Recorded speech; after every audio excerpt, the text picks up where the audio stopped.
See, Brad, Don, Denise. Okay. Tracy. Okay, great. Well, if everyone's looking good here, I think we'll go ahead and kick this thing off. So, hi everyone. My name's Blake McLaren, and we want to welcome you to the Southside Slopes Neighborhood Association's Development Activities Meeting, or DAM. That is a mouthful. Like I said, I'm Blake McLaren. I'm the president of the Slopes Neighborhood Association, and I'm going to be co-facilitating this meeting this evening, along with Stephanie Joy Everett, who's the senior planner at the Department of City Planning for the City of Pittsburgh. Give me a second. I'm going to go ahead and share my screen here.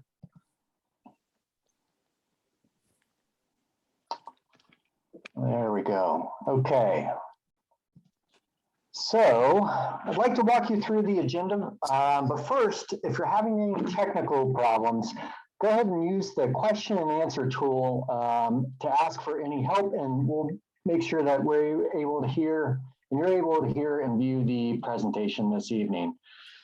This is a relatively new process for the city. I think this is still in the first year, so we'd like to briefly describe what a DAM and a recognized community organization, or an RCO, are, give you a little bit of background on the Slopes Association, and then we're going to walk through some Zoom housekeeping items before we move on to the presentation tonight. At the end of the presentation, we'll discuss the next steps going forward. But before we do, Stephanie needs to take an accurate head count of the number of people that are joining us this evening. And she's going to walk us through what an RCO actually is, what a DAM actually is, and what triggers a DAM. So Stephanie, it's all you. Okay, could you move forward to maybe slide 3 for me? Here. It's nice to be here. Thank you everyone for your time this evening. So I'm a neighborhood planner, and I've worked on neighborhood scale projects as well as citywide projects. And so I was a part of the creation of the Registered Community Organization Program. And that is where the city formally recognizes organizations that meet certain criteria and incorporates them into our development and planning processes. And so applicants that are requesting to go before our 4 boards, which is the Historic Review Commission, Art Commission, Zoning Board of Adjustment, or the Planning Commission, and where their development meets certain thresholds, are required to engage with the community prior to that public hearing. So this gives you, the community, an opportunity to learn about a project before it's at a public hearing, and express your concerns and interact with the applicants, and potentially influence the changes that you see fit or you think are necessary. So the Southside Slopes Neighborhood Association did become an RCO last summer. And so here tonight, we do have an applicant that meets those 2 requirements to present to you. Next slide, please. And so what I'll be doing in the background is working on a staff report. Oh, these are the thresholds of development that are in addition to the public hearing. Next slide, please.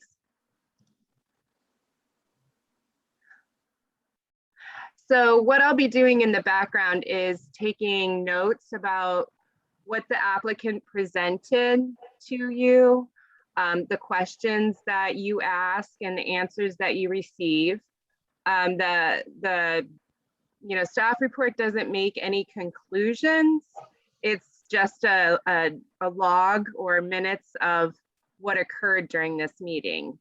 If you do feel strongly in either direction, you are encouraged to provide testimony to that board or commission, and I can provide a link to our website on how you do that after the presentation. That's all. So I'll be here in the background, and let me know if you have any questions. Stephanie, thanks for that. Okay, so for those of you that are unfamiliar with the Southside Slopes Neighborhood Association, real quick, we're an organization that was formed just over 20 years ago with a mission to maintain, foster, and improve the quality of life, safety, and unity within the Slopes neighborhood. We're really proud to act as an advocate for our neighbors while focusing on different aspects within the slopes, including improving public safety, working with the public and private sectors to improve our housing stock, creating and maintaining public gardens and green spaces, and encouraging community spirit while providing up-to-date information on current and really pertinent issues. So we're happy and excited to be recognized by the city, and we're going to continue this work in this capacity. So let's move on to our presentation tonight. This evening is focused on a development project at 32 and 44 Pius Street. And we have 4 presenters this evening. We have Eric Reschke and Paul Seda of Abode Well Realty, as well as Eric Booth and Tom Frank of Desmond Architects. If we don't have any questions at the moment, I'm going to go ahead and turn it over to Eric. And once they're completed, we'll have a question and answer session, and then we'll talk about next steps. I don't see any questions. Eric, it's all you. All right, I want to share my screen. Let's see if we can do this with some logical.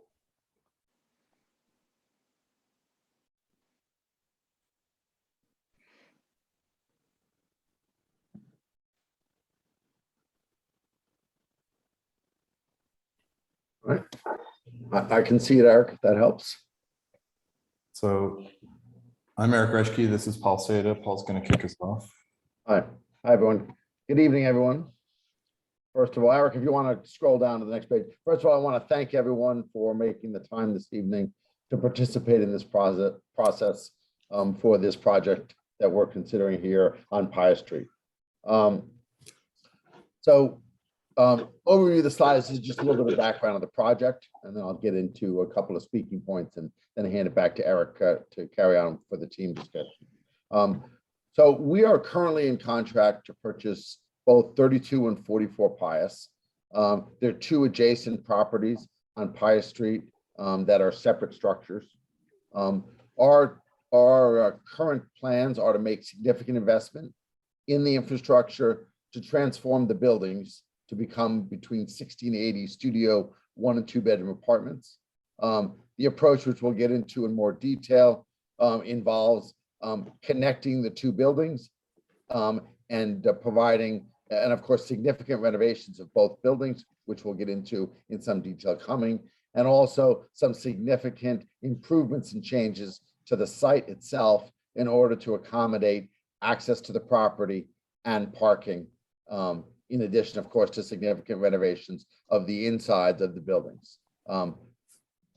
Eric will get into this in more detail. There's not significant changes to the exterior of the 2 structures, but some supplemental pieces to connect them and make the property work as an entity and a single, essentially single structure in the end. All right. Schedule-wise, our project is set to close later this year in 2021. We are currently under contract, but have not closed on the properties as of yet. We expect to have the property fully occupied by mid to late 2023. And we're taking a rather broad, holistic approach to addressing the site in order to preserve the beauty and the existing structure's exterior with some small complementary adds in order to make the project more livable and more viable as a project. The construction and other schedules along with this would begin in Q2, Q3 of 2022. And we're really excited about the whole project. We've been, this is what we're kind of focused on in Pittsburgh, is essentially working on restoring old buildings with change of use, with the focus primarily being residential living units is what we're focused on in Pittsburgh. With that said, I'll let Eric take it from here and tell us a little more about Abode Well Realty and the rest of the team. But Eric and I have known each other for 35 years. we're really excited about this project and are looking forward to this important step and opportunity to get your input and the subsequent steps that will follow. With that said, Eric, back to you. Thank you, everyone. Thanks, Paul. As Paul said, we're a boutique developer, owner and property manager. We're based in Pittsburgh. We are looking to do projects like this. So we're looking to do adaptive reuse projects. We find that the buildings and housing stock in Pittsburgh is extraordinary, and we are focused and interested in doing these kinds of projects. We have a vision that we provide, high quality residences in a safe and convenient environment, and we try to focus on technology. So our properties are using high technology for resident safety and convenience. Our team is, you'll meet Eric Booth in a minute at Desmond. He's the lead architect on the project. Tyson Miller, who's from KU Resources, who many of you may know, but he is our lead for engineering and environmental services. He's not on the call tonight, so we will be the proxy for any questions that might come his way. And the general contractor, we are currently in discussions with with one firm we're very excited about. We can't really kind of say that they're our contractor, but they are heavily experienced in doing adaptive reuse projects. So this is not going to be a surprise to anybody, the developer, the architect, the engineer, or the contractor. They're all, I think we've got a really super solid team here, and we're excited about the project, as Paul said, and are looking forward to hearing your input and feedback for the ideas that we're going to be presenting. With that, I'll turn it over to Eric Booth. Thanks, Eric. We can go to the next slide there. Yeah. So thank you all for coming out this evening. Really pleased to take you through this. So what we figured we would do, and I know that a lot of you are probably already familiar with the site, but for those that are not, we just kind of want to point out a couple of things.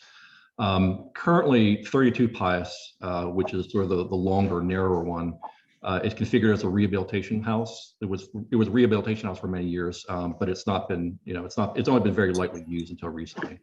And 44 Pius, which is the old school building, was most recently used as a theater, but it's in a pretty bad state of disrepair for a lot of years, and it's attracted quite a bit of vandalism and vagrancy. I was in that building a couple years ago, and even the change from a couple years ago to now has been pretty dramatic in terms of what's been happening on the inside of that. That said, the bones of both of those structures are quite good. There's just a lot of surface things, a lot of blight that we have to deal with. Next slide, Eric. I'm going to show the video, Eric. Yeah. Okay. Great. All right. So let me see if I can do this with some kind of elegance. All right. Can you see this? Can't see the video yet, Eric.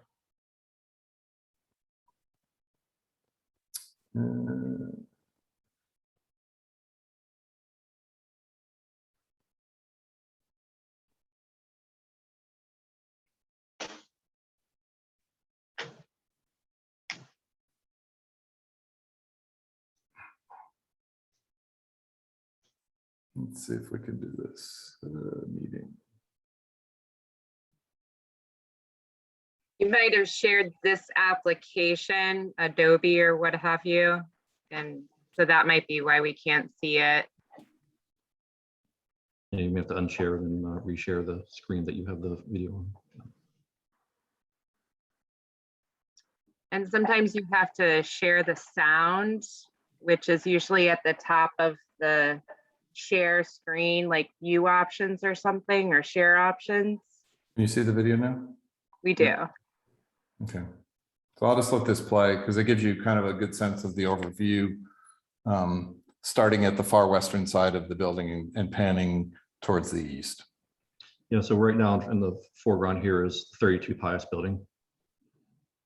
It's L-shaped. That width you see in the end there is pretty much the width all up until the point where it kind of turns and does a little bit of a dog leg towards the back.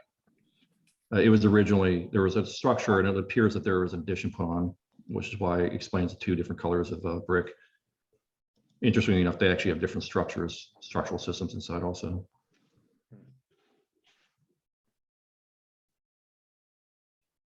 And you can kind of see that there's no actually vehicular access to the right side as we're looking here. There's some parking area back there. There's also kind of some informal parking that happens sort of in a parallel fashion out in front. But that driveway there is extremely narrow, and it's really wide enough for maybe one car to park there and one car to get through. And then on the left here, of course, is 44 Pius, which is the old school building. One thing I'll point out is that you see they have sort of these flat roofs on the side, on the other side of there. And that'll be kind of important when I talk about what we're proposing to do. So they're very handsome buildings. It's in their best state, but of course they're not quite in their best state right now. 32 is still in pretty good shape. In fact, it has a lot of relatively new windows, but 44 has quite a bit of issues. Okay. Yes, it's kind of, yep, some other views. And so the one on the left here, that's actually the view from Pius, and see the retaining wall against the sidewalk there. And to the right is a shot actually from the roof of 44, sort of one of the flat portions that flanks either side of that central space. And you can see there's quite a bit of graffiti inside and outside of this building. It's very easy to get up to the roof currently. And we're looking at shots from the inside. So, you know, for those who may have been here when it was actually used, to see it now, it's actually pretty, it's pretty upsetting, actually. But luckily, a lot of the stuff that we're looking at is actually kind of surface conditions. So there's a lot of paint and so forth. But the actual structure itself in this building is actually pretty good. Some of the existing stairs have since been removed or pillaged. But again, the actual walls and foundations and so forth seem to be in pretty good shape. And what you're looking at is kind of the bottom level down there on the left. You can see it's been used for lots of things that probably shouldn't have been used. And so obviously by developing this, we're going to be able to get rid of all of that. There's still a lot of stuff in there that we have to take out. So what we'll do is we'll actually go and talk about what we're actually planning. And so generally, I'll go over the overall scope so everyone has kind of a sense of what we're doing specifically. We'll talk about the site constraints or the site arrangement. And then we'll also show some views of what we're planning on this looking like. I'll point out that this is still in concept level. So we sort of figured out things from an overall perspective, you know, height, massing areas, but it'll take additional development to actually kind of fine tune the actual specifics of the things as we go through. And you can go to the next slide, Eric. So this is another overview of the site, and that yellow line roughly shows the outline of the properties. And so it includes the properties, and this actually combines a couple of different parcels. And so as part of this, we'll have to do a consolidation plan so that there aren't any buildings crossing property lines. And so this will all become one property. And on the left side there, you see there's a little parking lot, which is existing. Right in that sort of narrower portion in front of the condo building is the existing entrance, vehicular entrance and exit onto Pius Street. There's a retaining wall right there right now, which is in disrepair, and it would have to be either repaired or replaced. And then you see that the bulk of the site actually goes up and around both 44 and 32 Pius. And there's actually a lot on the far right here, kind of where that existing parking area that also is encapsulated here. You can go to the next slide. So this is our proposed site plan. And so as we're looking at it again to orient, we have 32 Pius to the right, 44 to the left, and Pius Street itself is actually down at the bottom. So currently there's where it says the Pius Street Lofts, which is not part of our project, it's a separate parcel, separate building. It's currently in front of that building roughly that the current vehicular entrance is. And so what we're proposing from a site perspective is to actually have an entrance to the property from the left side there, and then an exit on the right side. And so what that will establish is essentially a kind of a one-way drive aisle that will go in front of our buildings. To the left there is a parking lot. This is kind of one configuration of the parking. We're sort of fine tuning the exact shape of that.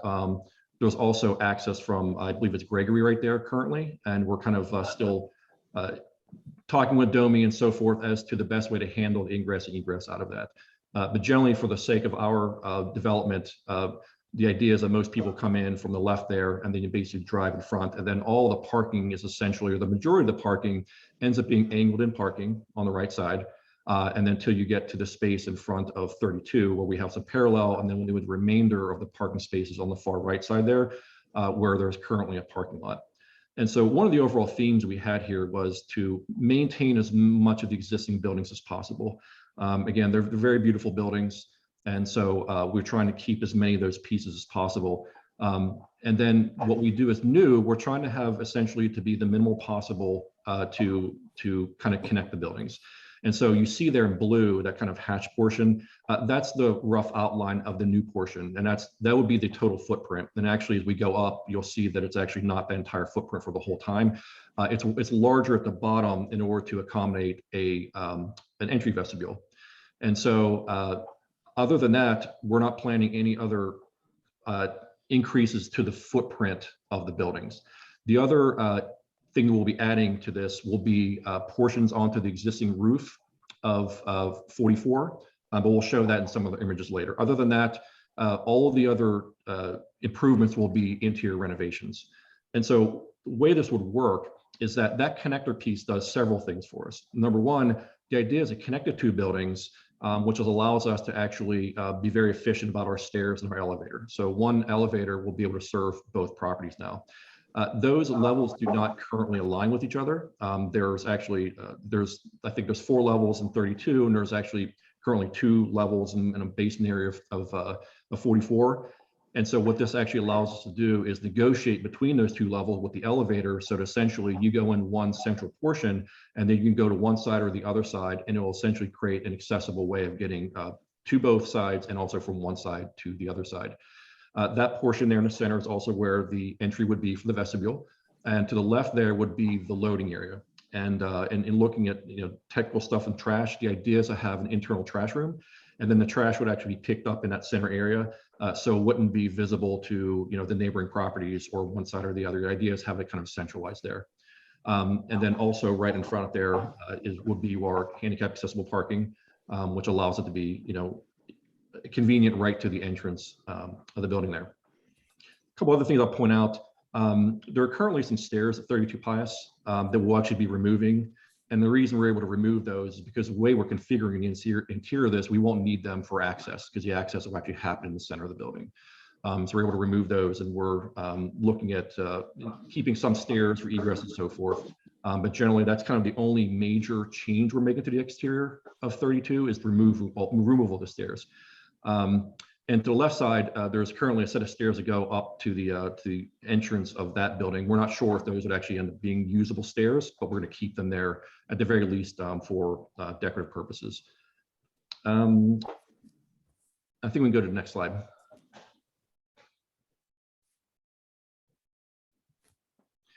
So this is a perspective view. And so this would be as if we're kind of across from Pius Street looking back at the development. So to the left, we have 44.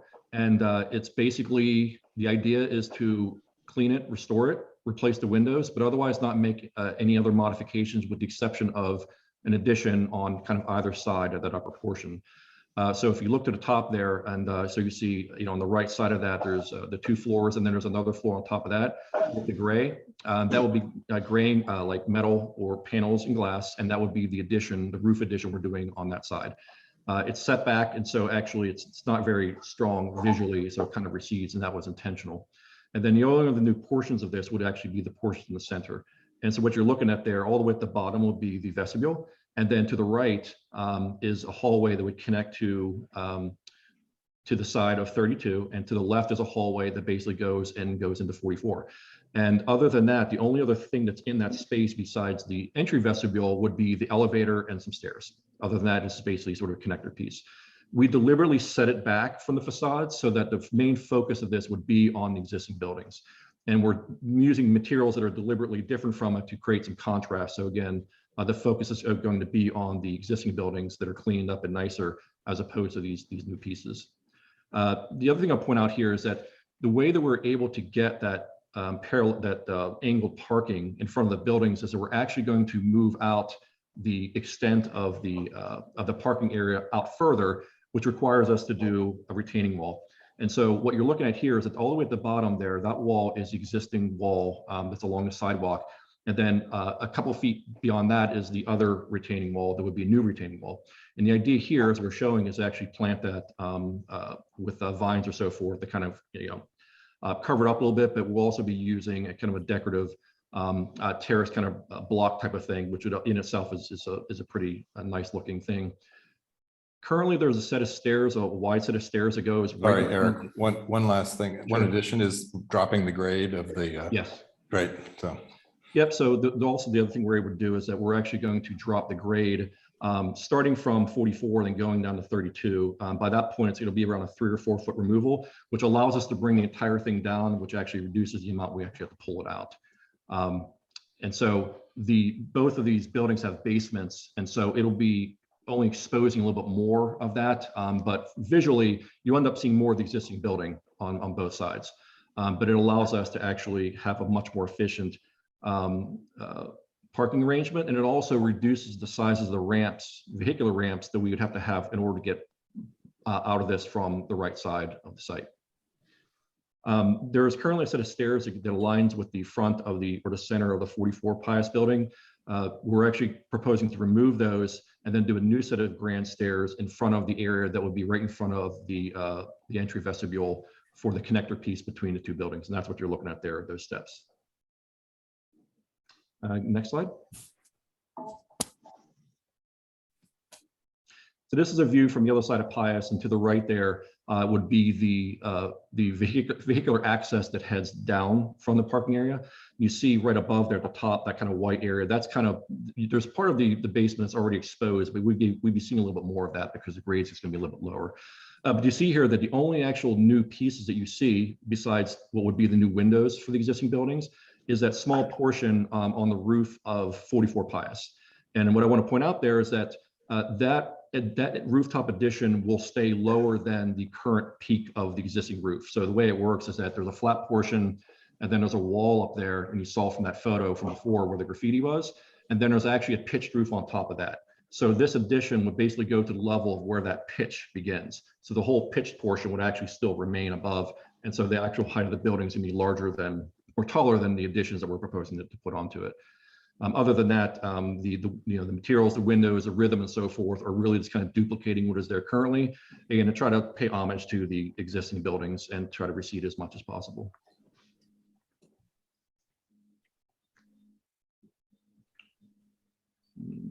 All right. Yeah, so a couple other things I want to point out is that there's a portion of the site that's actually in the steep slopes overlay.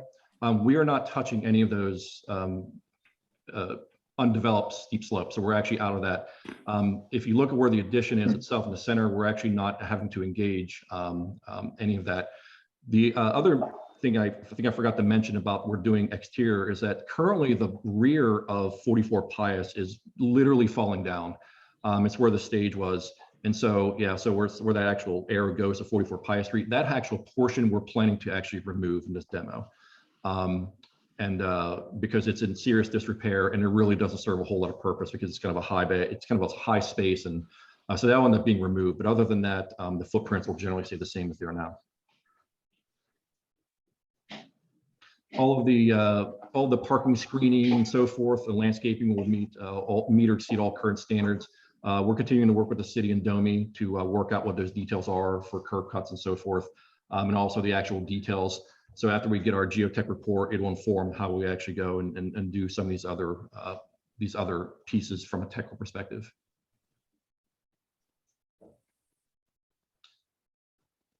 So we will be going in front of the zoning board, and we have 2 requests. So the first request is actually for a special exception, and the special exception is go from an existing non-conforming use, which was the old school building, to another non-conforming use, which is the multifamily residential or the apartments. And then the other item is a variance for the distance between retaining walls. So the code actually says that there is a 10-foot requirement between retaining walls. And because of the really, really narrow aspects of our site and the fact that the buildings are so close at Pius Street, we're not actually be able to get a full 10 feet between the existing wall that's down there in the sidewalk and the new one we're doing. So we will need a variance for that portion. 10 foot's required, and I think we're probably closer to around 3 or 4 feet in terms of that distance. But other than that, we will be intending to comply with every other aspect of the zoning code with respect to setbacks, height, and parking. So vehicular parking, we're trying to put as many spaces we can reasonably fit on the site, but it will at the very least be we're doing the required parking, and then we'll be taking a reduction for the bicycle parking, which allows us to reduce. And so though that bike parking will actually be inside the building, but we're going to be providing it to at least 30% of the required overall parking spaces. If we can exceed that minimum for the vehicular parking, we will try to, but we're extremely limited in what we can do with the site without making, it's just simply infeasible to, for example, put parking behind the building.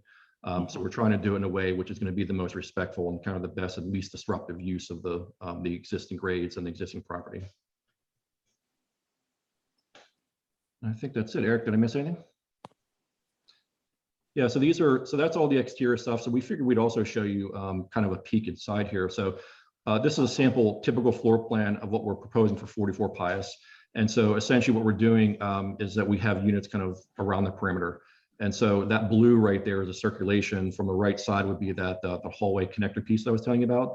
It'll go in and it'll essentially be a double loaded corridor on the other side. Those white walls kind of in the center there are all existing walls. And so the new ones will just be the new ones we're doing in terms of the demising partitions and also then the hallway walls. And we'll be reconstructing. There was a stair in that section. So we see a stair there to the left.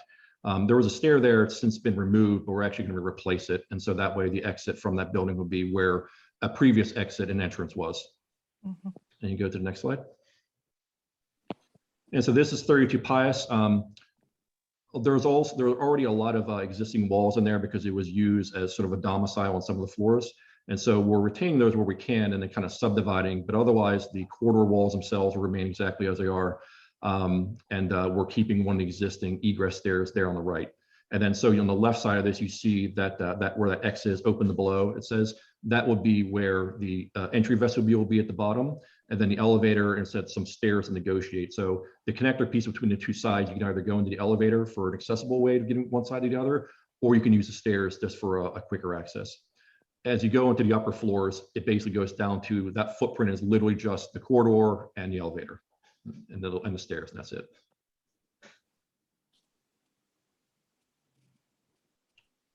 And next slide, I think that's it. That's it.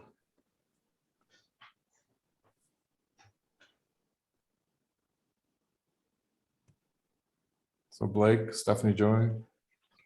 Yeah, okay. Pretty succinct presentation. Okay, so we're going to open it up to question and answer period. So if you have any questions, we'll do this one in two ways. You can either go ahead and tap them in the little chat messaging box down there, or simply unmute yourself. You can do that temporarily by hitting your space bar, or just muting yourself on your video screen there. And we'll take them one at a time. Go ahead, if anyone has any questions. Denise. Yes, I live on 90 Pius, which is about 2 doors down. And I park in the back of my home off of Gregory. And you're saying that you're going to use Gregory as the access into this building? Not quite. Eric, can we go to the site plan?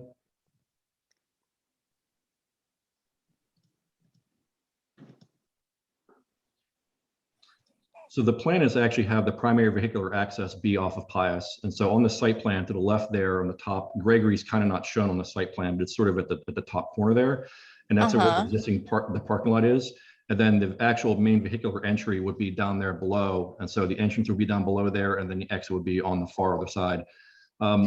We've not fully decided, or because we're not really sure what the best arrangement is for, and we'd like to get some input on whether or not there should be vehicular access on that side from Gregory. It's not required from our perspective in terms of getting onto or off the site. So currently we just have it shown sort of as parking, and as we have the site plan there, it looks like there's an access to, but the primary access would actually be from Pius.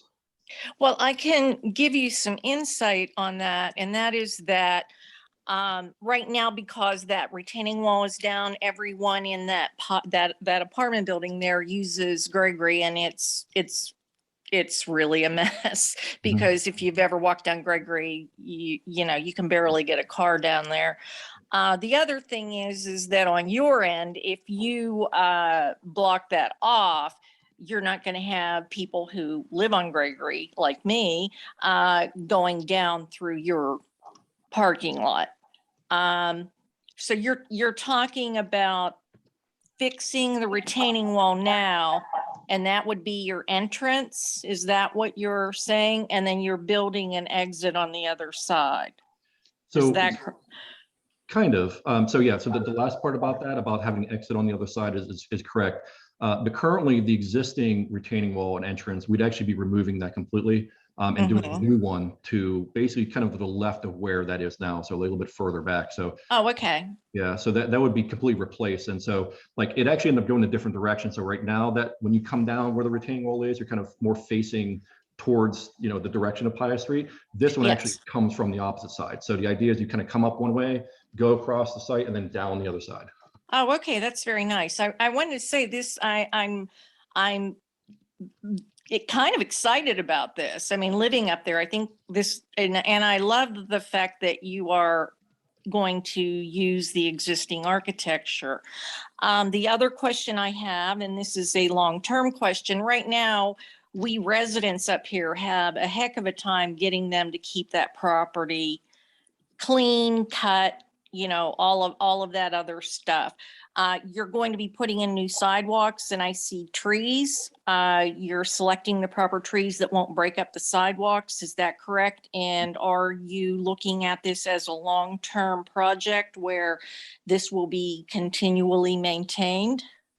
Yes, I'll talk about the trees and then Eric can talk about that the long-term portion. So yeah, with the trees, we work with forestry, and then essentially the city forestry division makes the recommendations for the street trees and to choose something that would be appropriate for the site and kind of to not have what you're talking about.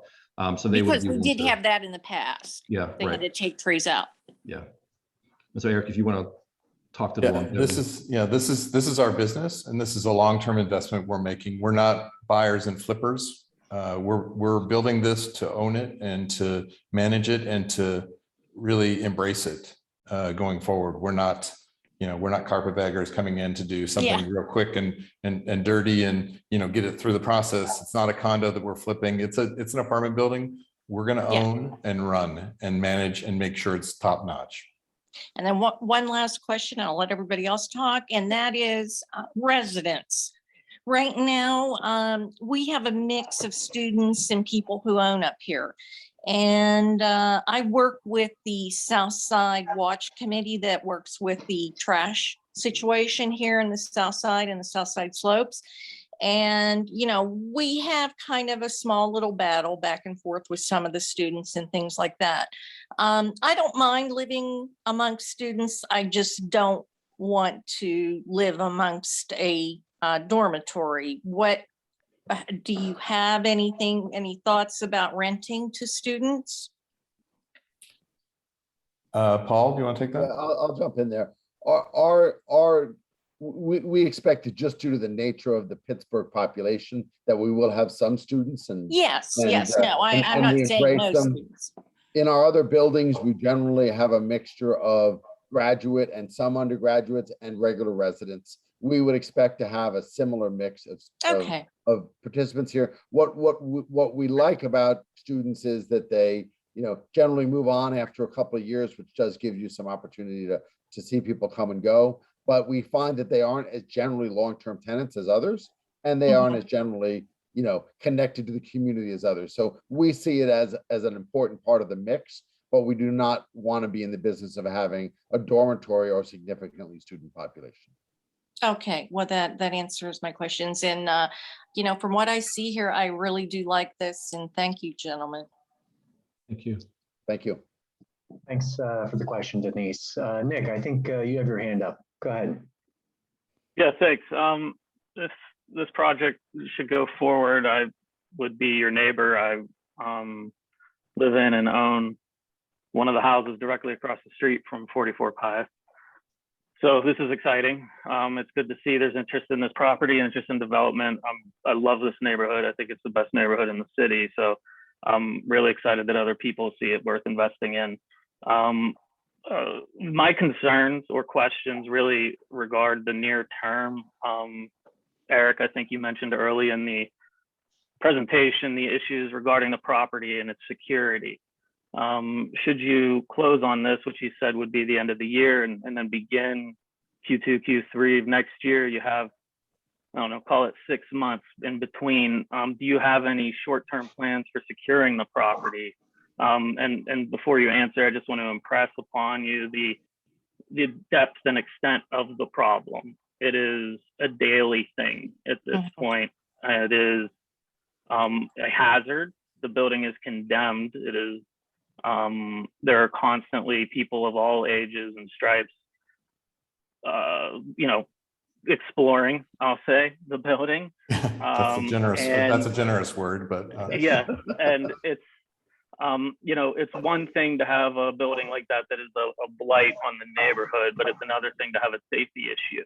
And it is really a safety issue. Somebody's really going to get hurt. So again, my question would be, in the near term after you close, do you have any plans to secure the property?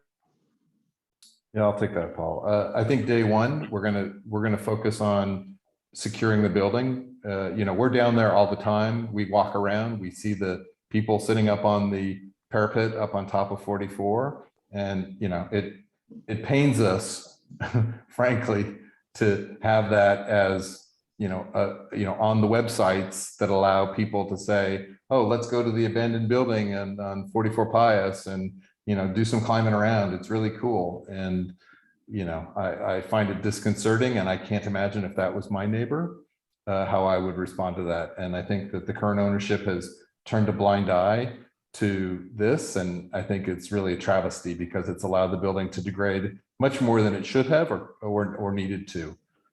You know, a building that's cold is always going to have problems, but this needs to have, you know, baseline things to be able to secure the building. So that will happen definitely. It's not, you know, if it can happen on day one, which I think it can, we will actively make sure that is our focus.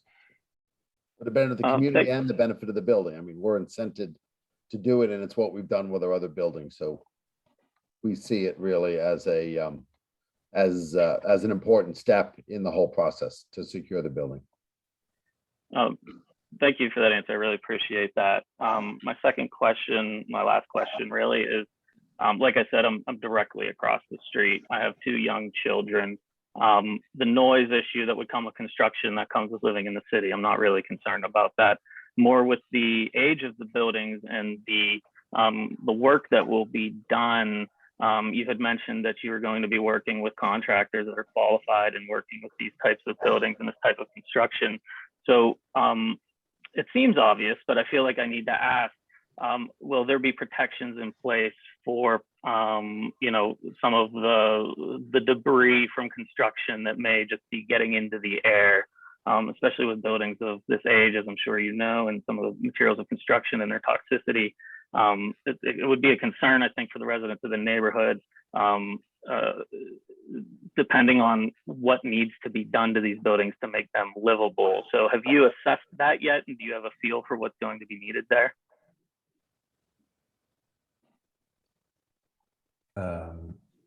Yes, I guess there's two parts to that question. I think the biggest short-term impact on the community is going to be the external, you know, the grading and the changes to the kind of the site. We think that that'll be fairly short in nature.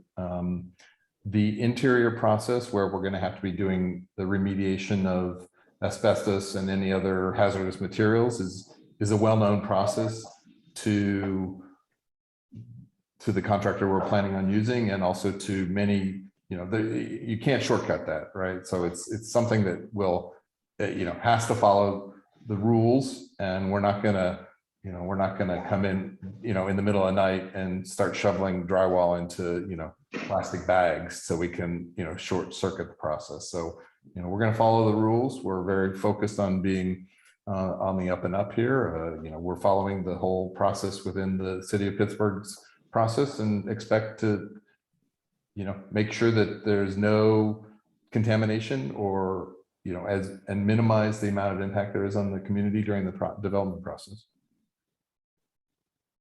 Okay, thank you for your time. I appreciate it. Yep. Great, thanks for those questions, Nick. All right, we've got 4 folks up next in this order. We'll go John, Tracy, Vasily, and Josh. John, go ahead with your question or questions.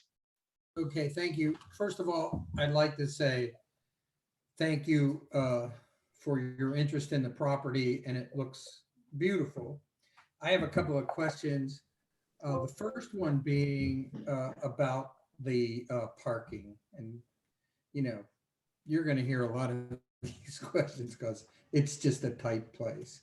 So how many spots are you currently designing for in parking?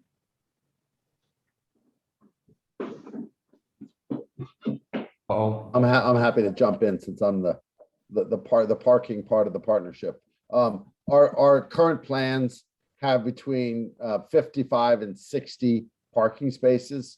We're still working out some of the details of each of the ends, but that does meet the requirement of the one-to-one criteria with the inclusion of the bike parking factor, which does drop it down to 0.7. So we do meet the minimum or the city's specified requirement.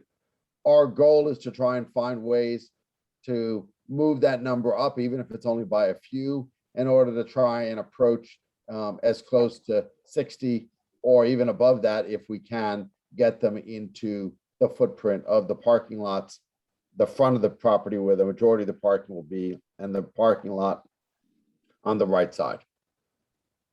Thank you. I sense that I did not understand prior to this that you guys owned the lot. I always assumed that was with the folks that own the condo building. So do you have a sense, or when you take that lot, how far out of compliance that's going to take them? I know that's their problem, but their problem is going to become my problem. Right now, I believe this is my understanding, and I don't know if there's anyone from the condo that can speak more to this on the call, but my understanding is that they have sufficient parking behind the condo in order to meet their base needs and have been using the lot more out of convenience than out of necessity. I don't know, but the understanding is that they have enough parking to meet their minimum needs. They also understand that they were considering other options for possibly adding some potentially above their property, which is above their lot, which is their property. I don't know any of the details of that, but my understanding is that they do have enough base parking, but may want to add more. So yeah, I can speak to that, Paul. My name is Mitchell Nagy. I'm the president of the HOA over at 66. Yep. We do have parking for all of our residents in the back. We generally do not use that bottom lot except for the spaces that are on our property line nearest to the building, which are basically bumped up against 66 in that lower lot. But all of our residents park behind our building up above. Thank you for that clarification. Thank you for that, Mitchell. And so you do not believe that then you're going to have a problem with the city for parking? No, I don't think anybody that lives in our building is going to be spilling out onto the street or anything like that. Aside from, there's the 2 spots or so that are on our property in that lower lot. None of our residents use it. Okay. So then, No, none of the residents. I know people park there, visitors and things, but none of the residents will be displaced. okay. So Paul, I'm going to stay on the parking lot for a minute and say that, is it your plan early in the project to put in the governor's drive? And is that your plan for how you'll move trucks and materials in and out of the property while you're constructing? We expect I missed one of the 2 of the words because of the connection. So I said the governor's drive. Do you plan to construct that early on? yes, that's going to be an initial part of the development priorities, which would enable us to be able to get materials and staging in that side lot, but by using the access off Pius Street and that ramp rather than coming in Gregory Street. Okay. Right. That doesn't mean that on occasion, when it's under construction or for periods of time, that Some moderate things may use Gregory Street, but the plan is to do it all off Pius and to have that ramp constructed in a time frame that allows it to be the primary access point for construction. Thank you for that. Last thing I have is, I believe when I looked at the last building that they squeezed 57 apartments out of that, or that was the plan. 80 is a pretty big density. And I'm just going to go on record as concerned that 80 folks moving in with only 60 cars does not, sounds like bad math. But on the face of it, you know, it would be lovely to have this be a real functioning building that would be a neighborhood asset. So, Yep. Thank you. That's all. Yep. Thank you, John. Great, thanks, John. Tracy, I think you're up next. Yeah, hi. I'll turn my video off so I'm not mysterious.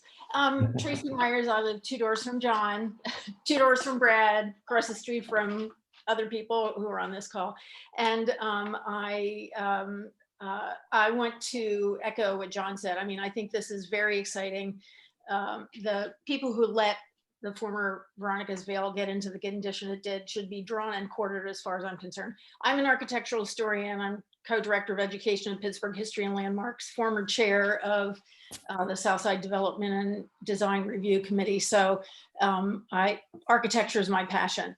I do have to, I also have to echo what John said about the number of units and the amount of parking. And I would actually like Beverly Joy. Wait a minute. I've met you, but I can't remember. Stephanie Joy. Yes, yes. Stephanie Joy, yes. Sorry about that, Stephanie Joy. I would really like the city to explore, and this is relevant, but it's a bigger question of, I'm all for supporting bike riders. I think it is really unrealistic and this is what I would like the city to explore, in sites where essentially the parking formula has been altered to accommodate or to account for bicycles, how that has worked. I mean, this is, we're seeing more bicyclists, but this is a site in the slopes, okay? It's not the flats. And it is, I think it's also kind of wishful thinking to think that there will be only 80 cars for 80 units. I would venture to say that most of the buildings on the street now have, there's more than one car associated with the site. And I don't want to be that person, but this is a serious problem up here. I now have a parking spot that I pay for off the street. Before that, I had to be home by 5 o'clock or there was no parking. And so, I mean, it's really a serious issue. You have to come here, not during the day, but at 5 or 6 o'clock at night to see how tight the parking is. And, I'm lucky that I can afford a spot. Not everybody can, and there aren't spots. So we know that in other situations on other sites in the South Side, the developer has worked with other property owners in the neighborhood to see if they can find additional parking off-site. And I'm not sure where that would be, but I would strongly advise you to explore, figure out some way to get more parking. I mean, it's just, especially if it's a 2-bedroom apartment and there are 3 kids, which is the limit, and there are 3 cars, already you're way over the number of spaces that you're allocating. So truly, I think everybody wants to see these buildings brought back to they're a beautiful condition and be used. But the parking really does have to be addressed in as imaginative a way as possible. That's all. And I think actually, if you talk to the who developed, was it Trek, I think redeveloped the brewery. And I think they tried to find additional parking off site. So talk to some of the other developers who have worked in the South Side. Okay, thank you. I agree. I think, we're very focused on the parking and making sure that it's going to be practical and, usable in the broadest sense. So it's not going to be a additional problem for the neighborhood. Yeah, really, truly, I have to say again, I don't want to be that person. I mean, I really want to see this development go forward, but I just think, you need to think a little outside the box about the parking. Okay, thank you. Thanks, Tracy. Good to see you again. All right, next up we have Vasily. Hi, everyone. My name is Vasily. My wife and I live in 14 Pius, so we are the most adjacent occupied property next to 32. So obviously this impacts us a good bit. I'm excited to hear about it, but I have several questions. First, in the construction phases, especially for renovating the ramps, do you anticipate street closures on Pius? And how will this be addressed, as this is already a one-way street? Paul? Yep. Other than for very brief periods during a delivery that might require it and possible utility work, our goal is to minimize the amount of disruptions to the traffic on the street by getting the ramp set up and being able to keep all the congestion and movement of goods, in a manner off the street. Of course, there will need to be some water utility work and possibly some electric utility, depending on whether we're in ground or above. So we expect that it's pretty hard not to disrupt the street when you need to dig up the street. But our goal of the overall project is just to minimize the disruptions like that to the actual flow of traffic on Pius Street by doing it, in limited and concentrated ways and in a manner with good communication to the community. But there should not need to be a lot of days or hours of disruption to Pius Street. And for a project of this scope, can you estimate how many days? Because for anyone who lives west of 44, if the street's closed, we don't have a way of getting to or from except for driving the wrong way down the street. Yep, understood. That wrong way down the one way may be a necessary part of traffic management during the events, but we don't expect there to need to be any more than a few days of disruption, again, for those things like utility connections and possibly slight disruptions to when we're dealing with repairing the lower wall, which would be with the entrance ramp and whatnot. So we don't have all the details of exactly how many days and which days of the week, but as we get into that, we would intend to share that with the community for their input as to how we can best schedule and consolidate those small periods of disruption.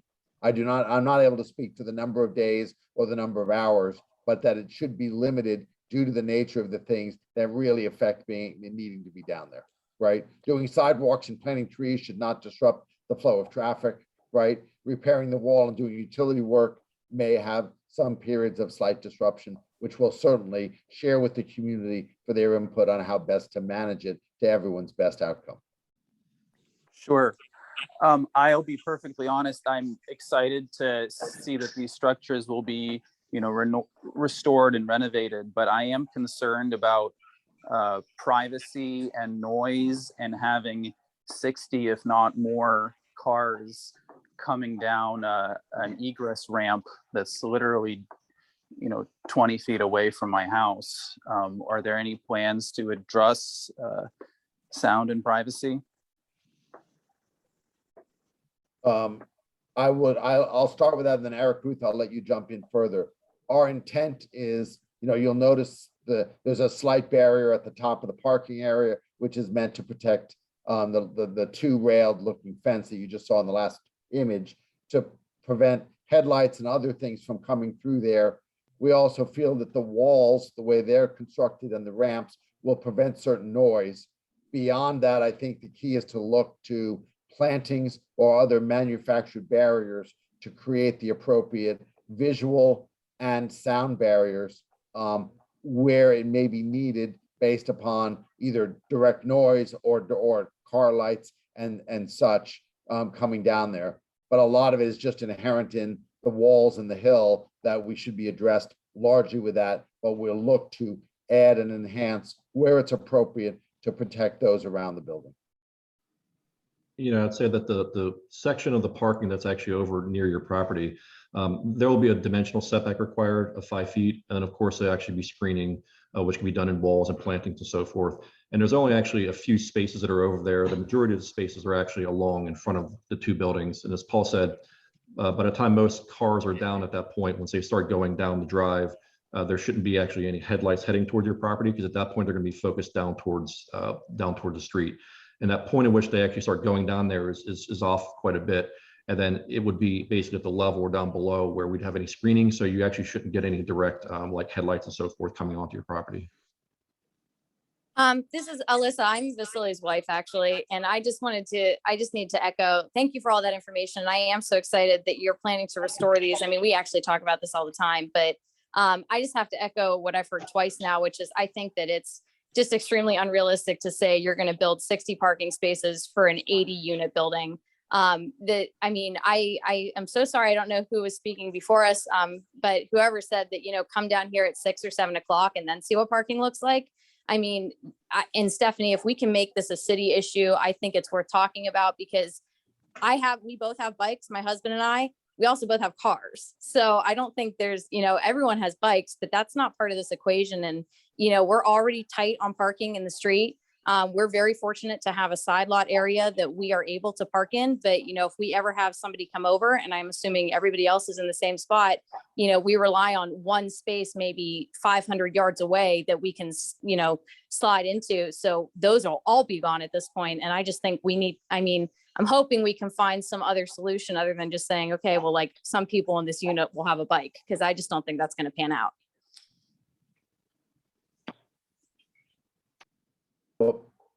I'll respond in general. We are very focused on parking, and we want to look for every opportunity we can to get more spaces into the property lot. Working with the condo where that may help facilitate an extra space or two, but also looking to leverage as much of the available space, on the property as we can, which is why we're moving the walls as close as we are in order to be able to get, the majority of the spaces across the front of the building. So any further input on how to get more spaces or other land that might be available nearby that's a reasonable economic addition, we really would welcome any other input on identifying parking within the existing footprint or on securing additional usable parking in the neighborhood nearby. Thank you. Great, thanks, Vasily. I think I have 2 more folks that have questions. Josh. Following up on that last conversation we were just having, first of all, I got to say too, I think it looks like a beautiful project, and I'm excited to see it, but I have the same concerns about parking. Has there been, you guys keep talking about the desire to add more parking if possible. Have you taken into consideration the idea of reducing the number of units? And is that a way to make the parking issue more feasible for you guys? I'll take that one initially. The significance of the project does require us having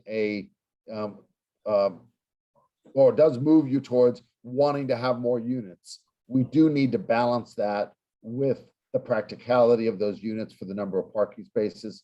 So we've listed them as a range, but we're working through really striking that balance point.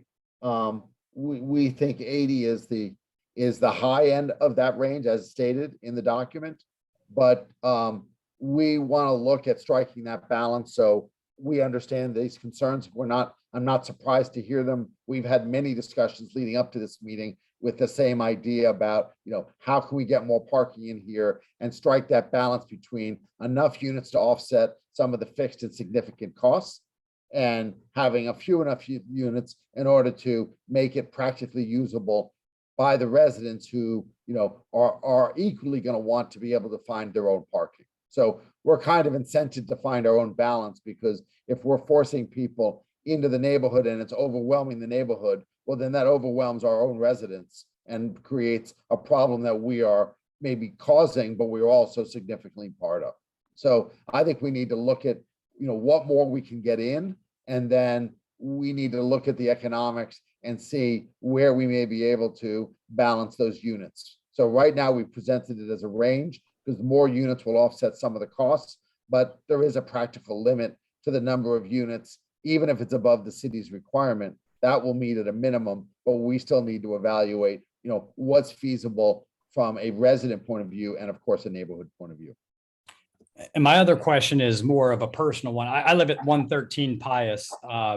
And somebody earlier brought up the idea of the disrepair the properties have been in, and you guys indicated that, you want to be good neighbors. You're not just carpetbaggers coming in. You're going to be owning this in the future. And in that vein, I actually fell on that property in February, walking my dog, and broke my back in 2 places. I have been unable to get in contact with the current owners of 44 Pius LP. They're basically dodging all my efforts to get in touch with them regarding a lawsuit for my fall. And I wondered if you had any information that I could use, any contact information to get in touch with the current owners of 44 Pius LP so that I could try to get this situation resolved.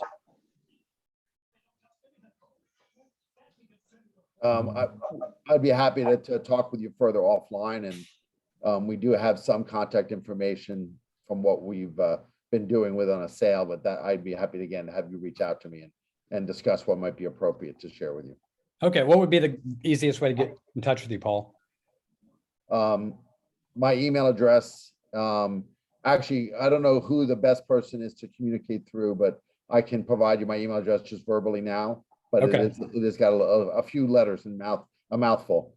It is my first initial of my last name, P Sada, that's S as in Sam, AYDAH, at, I'll say it first and then spell it, abodewellrealty.com, ABODE. It's written on the slide, no punctuation, no spaces, and no ink. So it's abodewellrealty.com. Okay. Thank you. I really appreciate that. Not Adobe. Not Adobe. Yeah. Many people think we're Adobe.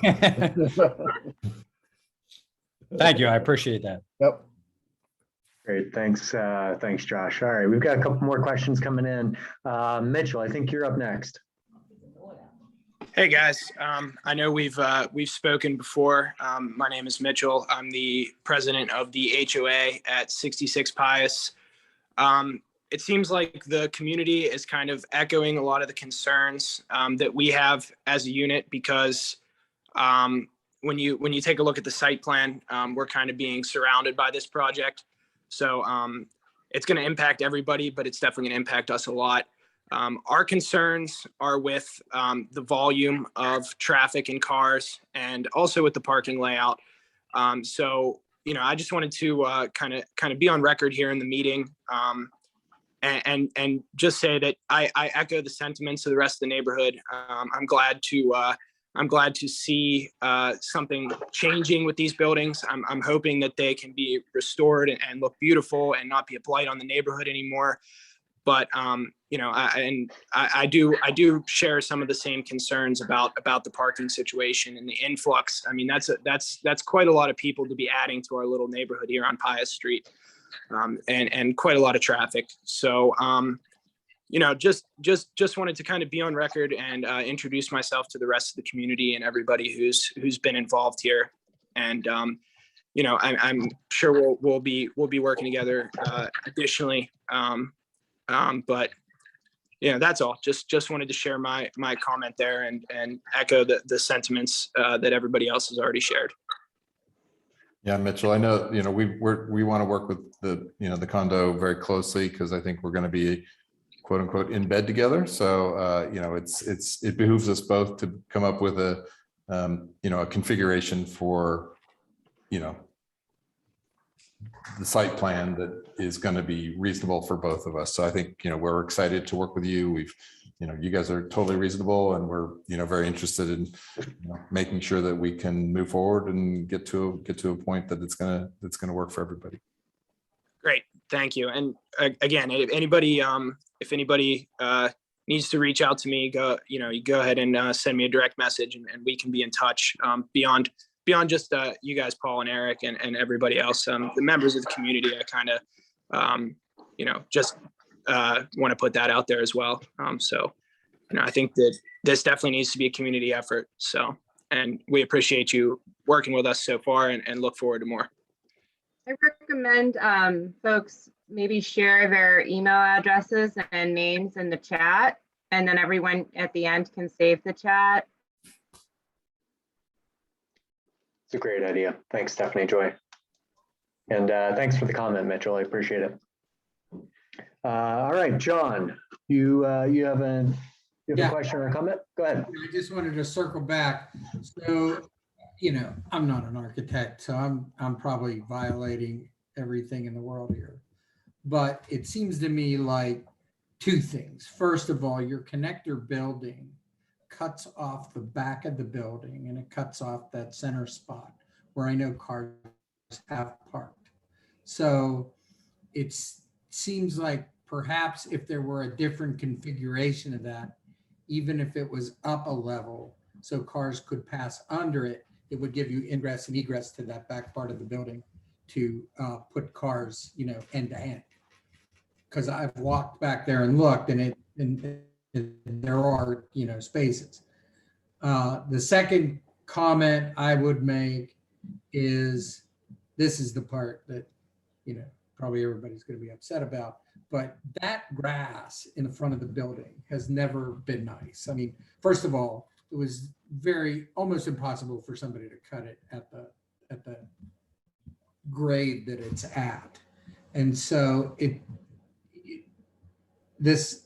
so it's possible to raise the grade of that and consider that for additional parking and not have a green space. I know that's not a good thing, but it's a possibility.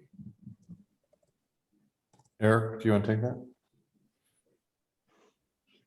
Yeah, I don't know that there's actually physically enough room to make that as parking. It's a pretty narrow area, and what you're looking at there isn't so much as, it's not grass, it basically retaining wall. And the idea is to try to do some plantings on it, but it's a pretty narrow area. Yeah, I mean. Yeah, I really like this project, but it's the parking and Yeah, and it's. Yeah. Sure. It looks What beautiful.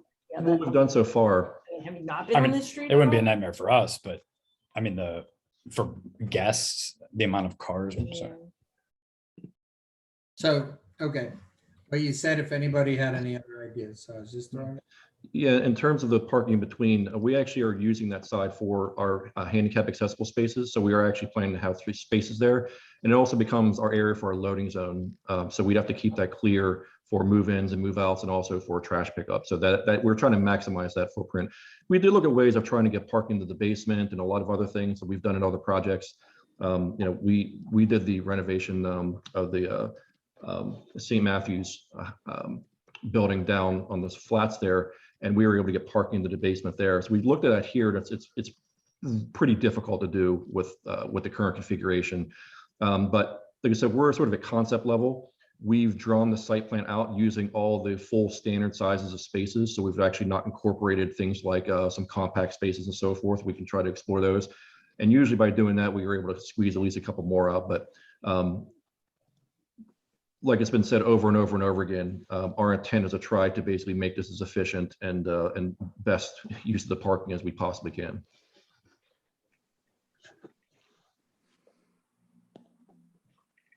Great, thanks, Josh. Appreciate the comment on that, Eric. All right, a few more. Ricky, do you have a question for us? Yeah, I actually got into the video a little bit later just because I had to work late. Did you guys go over if there would be parking in front of, so I just bought my condo at 66. Would there be parking for the renovated apartments in front of our condo? I'll take that one. If we went back to the site drawing, the plan is to have parking along the entire front of the wall, really. So it would be essentially parking in front of all 3 of the buildings, with a slight turnaround for the garbage truck in front of the new blue area that is essentially the connector building. That's only there for turnaround of the stairs coming up and a turnaround of the garbage truck. But essentially the parking will go from the left side of 66, almost to the edge, the right edge of 32. Okay, yeah, I have a few concerns because with just going through everything with purchasing this, I know a lot of our value in these condos come from being able to sit out on our balconies and in peace and be able to see the view. I'm just really scared that it's going to bring a lot of like high volume and like unwanted sounds just because it echoes so much up here. I'm just scared it's going to be a lot of commotion. And if there would be all this parking, would there be a way that it would be like maintained or watched, or just because I think as of right now, everyone can kind of attest to it that it's kind of a free for all up here. I mean, people park up here to walk down to the bars on South Side just because of how crowded the streets are down there. So like, I don't know if there would be a way to kind of like have it, I don't know, like watched, I guess, because my car has even gotten hit a few times up here from the small amount of time I've been here. I can say what we've done in our other buildings, and we would likely continue that trend here, is we have used security cameras for the parking area as an essential ingredient to be able to understand people that are not permitted on the property, that are not essentially residents. In this case, it would be not at the condo or the apartments. And short of the next step would be then to have a gated entry area. And if that's something, you know, that the condo wanted to consider, then we could figure out if that made sense to do somewhat in a joint manner. It would need That to would be definitely done both, right? But I think that we found that signage, monitoring, and active management, where we've identified abandoned cars, we've identified guests, permanent guests of people that were parking, and just moved them along. So we consider it to be a very valuable asset, parking. So we intend to actively manage it throughout the project and throughout the residential use of the buildings. Okay. Yeah, I think too, with parking being in front of our building, I mean, the whole front of our building is just all windows. And, you know, I'm just really concerned that we wouldn't be able to get the same privacy and hold the same value that we've had here. I'll share two things that may help address how to visualize it more. One is because we're lowering the grade in front of of 66 in the condo building, the cars themselves, the car tops, at least of most many cars, would be fairly close, a little bit higher, but not substantially higher than the current grade. So that is one factor. The second part of it that we're going to need to work together with the residents there and the association there is, you know, what sound or visual barriers would be desirable and would be appropriate to have in order to manage lights and the light sounds from such. Okay. Thank you. Yep. Thanks, Ricky. Appreciate that. Dawn, did you have a question? Yeah, I did, Blake. I want to say, number one, the project looks great. We've gone through a lot of developers that have come up to our area, and this is by far the nicest. I love the governor's driveway, as John called it. We definitely need that in before any work starts. But my question was really for the retaining wall that you're going to put in. What is the height of that compared to the existing retaining wall that's spread down by the street? I'm happy to take that one. The wall would be in the 3 to 5 foot height range. That would be above the existing wall and set back 3 to 4 feet. Okay, was just wondering. Yep. Thank you for all your work. It looks great. Right. I hope it comes to fruition. Right. Part of what keeps the wall a little lower is because we're lowering the grade 3 to 4 feet. Yeah, that's nice. Yep. And of course, I mean, we all have concerns about parking, so I won't go into that. Yep. Thanks, Dawn. Good to see you. Melissa, you're next. Did you have a question? Hi there, I do. I'm also a Pius Street resident. And I was actually curious, seeing where the, looks like the exit ramp will be. Well, just to back up, in general, there has been, you know, some issues with people speeding along on Pius Street, you know, and there's only kind of that one stop sign at that intersection as you approach Angel Arms building. So I didn't know if there were any plans or any talks with Domi on, will that just remain a stop sign, or what kind of, will there be any signaling or speed bumps or anything else to kind of work with, the new traffic flow then of adding the driveway and ramps and so forth, and how that intersection would work? Eric, do you have I'll leave anything? that one to you. Yeah, I'd say so far, Domi has not indicated any of those kinds of changes. But certainly as they're looking at this, that was something would come up if they think it was necessary. So what I would say is if you feel like there are some things that would help to improve Pius in that regard, we can mention it to them. You could also reach out to them because they would be handling the portion down there in the actual street. Our interaction with Pius is just going to be limited to kind of the entrance and egress portions. So there may also be some opportunity to convince them to do some traffic calming in the center of Pius if that's a concern, which has been done in a lot of our neighborhoods. Got it. And one other question, I just was curious about if there were any, I was just curious of what other completed projects you've done within, Pittsburgh, or maybe if you work in other cities, or just kind of, to kind of gauge, the scope of projects you've done in the past. Paul, do you want to talk to that, or? Yeah, we have one project in Pittsburgh. There may be one that we've done that was another repurpose of a religious building that we'd be happy to share the address for. I believe it was shared with some of the members of the condo and or community leadership, and they were able to go over and take a look at it. It's in Braddock.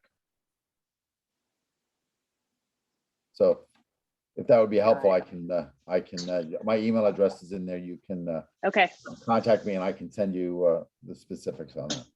Okay, got it. Thanks. Yep. Thanks, Melissa.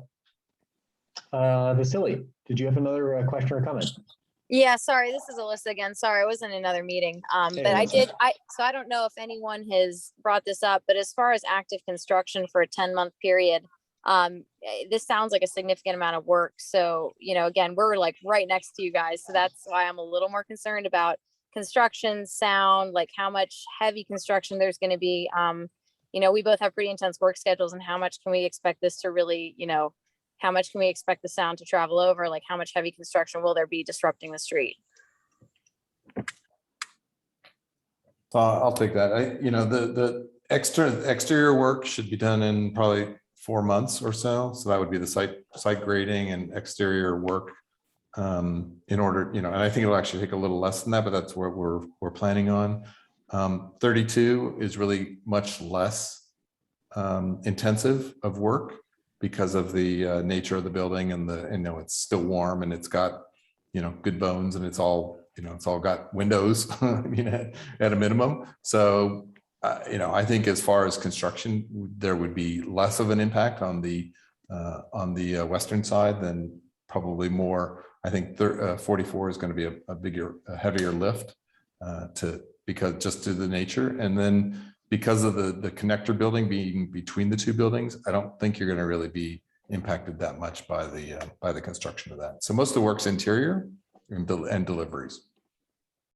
Okay, great. Thank you. Thanks, Alyssa. All right, we're closing on 8 o'clock here. I think Josh, you've got your hand up. Go ahead and. Yeah, I just wanted to follow up on what Melissa said earlier, and this is more for the benefit of the developers. She was asking about that intersection there that's up on the picture now. And I'm just noticing how close your exit is to that stop sign. And I just want to, for your benefit, anecdotally, I would say in my personal view of people going through there, 25% of the time, nobody ever even stops at that stop sign. 70% of the time, it's a rolling stop, and 5% of the time, people actually stop there. So that egress there is going to be dangerous for your residents if something isn't done about that intersection, because it's not very often that people actually stop there. Yep, we're well aware of that. We've been down there. We have parked and planted ourselves down and are pretty familiar with a lot of this. So I think we see the same things when we're down there. So definitely something for us to consider as we go through the process. Thanks, Josh. Appreciate the answer on that, Eric. All right, do we have any other questions or comments before we start wrapping this up? I have one real quick question. Sorry, Go ahead, this is Nick Vasily again.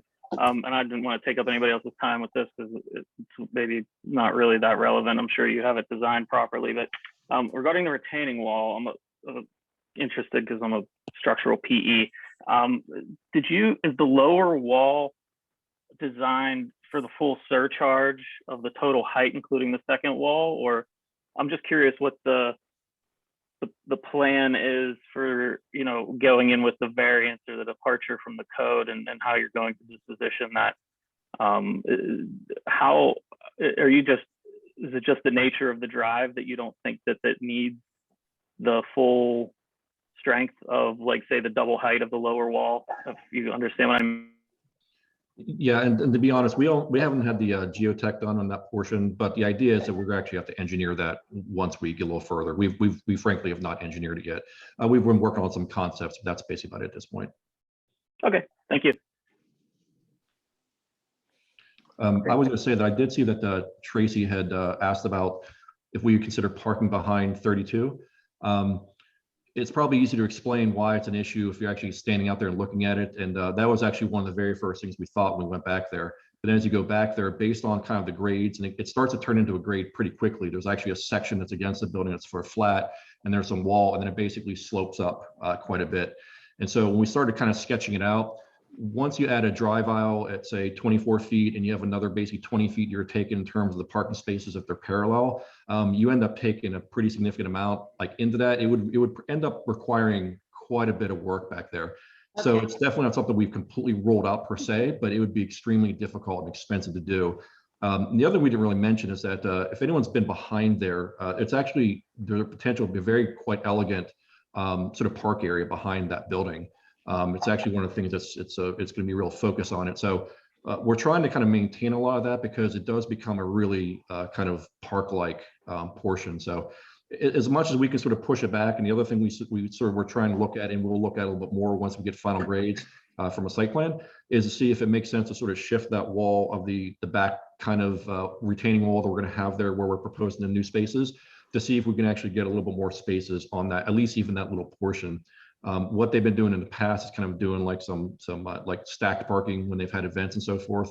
But obviously we can't rely upon a tandem situation. But as much as we can sort of extend that out and maximize that, it certainly is in our best interest to do so. Nice. That's really lovely idea. Yeah, and just to expand on that slightly, we expect that the back of Pius is, it's really one of the two things that drew us, three things: the beauty of the buildings, the views that we get, and the back of the buildings. And the hillside there is spectacular and has a lot of opportunity for improvements. And we expect to make investments in improving that and making it something that we're not going to put up fences and walls. We expect that the neighborhood will continue to use that back portion, and we welcome that. So it's going to be something that we expect will be a good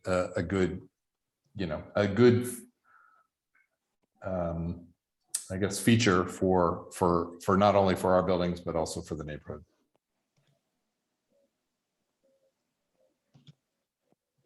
Great. Okay, great. All right, well, if we don't have any other questions or comments, I want to thank Paul, Eric, and Eric. We appreciate you taking your time this evening and making this presentation to the community abroad. Okay, so just a couple of quick next steps. As Mr. Booth had mentioned earlier, this project is presenting in front of the Zoning Board of Adjustment. You can provide public commentary or testimony to them either by emailing the Zoning Board of Adjustment directly, or sending a letter to 200 Ross Street, 4th floor, Pittsburgh 15129. All of that information is on the Zoning Board of Adjustment's website. Also, if you want to share any additional comments or testimony with us, as an RCO, you can do that. You can email us directly at info@southsideslopes.org or blake.mclaren@gmail.com. We will provide those additional comments and testimony to the Zoning Board of Adjustment within, I believe we have 30 days to do so after this meeting. Lastly, we want to stay in touch with you. So visit our website at southsideslopes.org. And I'm going to make a quick personal pitch. We are looking for board members. If you're interested in becoming a board member or playing a larger role in your community, we'd love to have you, or at least having a chat with you, see if that's something you're interested in.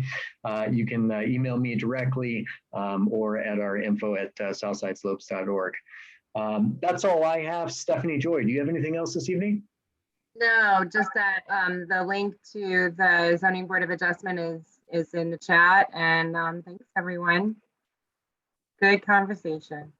So if I may just really briefly, as we get into developing this further, we love to kind of hear the local history and of these. So if you or anyone else actually has any information, anecdotal types of things about the site or things that have been there or elements or whatever, please reach out to me. I put my email up there. Those are the kind of things we like to try to incorporate or draw reference to as we develop these buildings. I'm on the board of EACC, so I'm usually on the other side, on your guys' side of this kind of thing. I care very deeply about the quality of the buildings in our neighborhoods because they affect our quality of life. So like I said, if there's any other kind of additional color or backstory or whatever you have these things, please, by all means, let me know because we're kind of only going by what we currently know. And I know that a lot of you folks have a lot more history that you can kind of provide on these beautiful buildings. So I'll just throw that out there. Great. Thanks, Eric.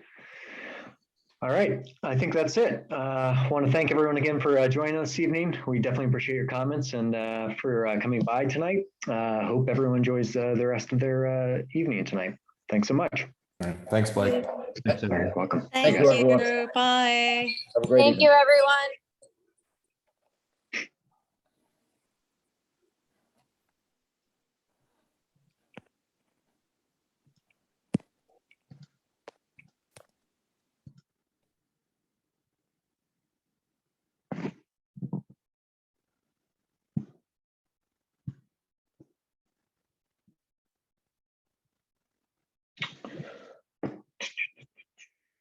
Let me save this, save chat.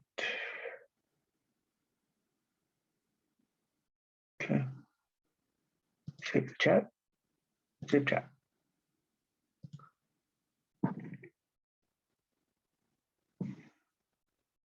Where does that save to? Chat saved. Okay.